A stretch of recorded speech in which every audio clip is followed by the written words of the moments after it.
wadda duk albarkan wanga taro na Fatima da Ali to albarkan mun amshi kiran malam zazzaki kuma Allah ya samu garin mu nono har muna bikin zuriya annabi gawa muka koya ga malam zazzaki to mi shi ka kiran mu yana kiran mu ga a koma ma Allah mun ga yaƙini mun ga gaskiya ko ɗazu da aka ga Fatima bayyana a wurin program da ya mata kana ganin cewa ba ta albarkar malana ba ina harbin da Buhari ya da sojoji suka yi malla a Zaria ya mutu baka ji cewa wanda wata da ya wuce an ka ba da kyauta ga malama Zina duk duniya macen da ta fi kowa kammala hijabi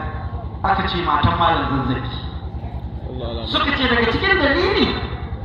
tana da bakin hijabi ba ta taba canza ba har sojoji suka shiga gida suka halbi mallam suka halbe ta suka ce cire ta ce ban cirewa to shi ne ta aka ba ta shugaban masu sa hijabi duk duniya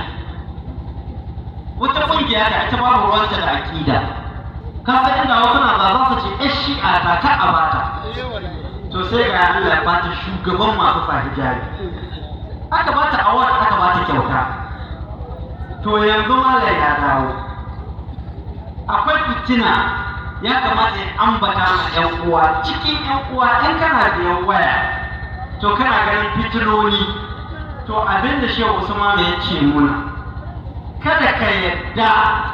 mujaddidin da za a samu ƙarshen zamani yace abubuwa guda da in kana son Allah ya baka fa'idar wannan mujaddidi to ka rike su a cikin Rawdul Jinan littafin Waziri Di'abu an ka diba yana nan kaso garduma na so shi 300 ba ko wasu kuɗi ba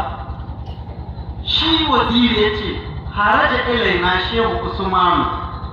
lailatul sulasa shehu ya haito wata ran da daddare bayan isha'i daren talata rak'ata ne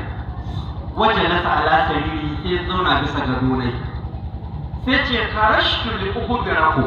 na hito don in ba ku labarin fa'idan da za a samu in ga mujaddidi yana kira to ku rike abu biyar za ku ci umarni ne yace na ɗai wa an yuhibbu ku so shi son da ba ku yi ma kowa yace la'anna man la yuhibbu la yaqbalu qawlan domin wanda bai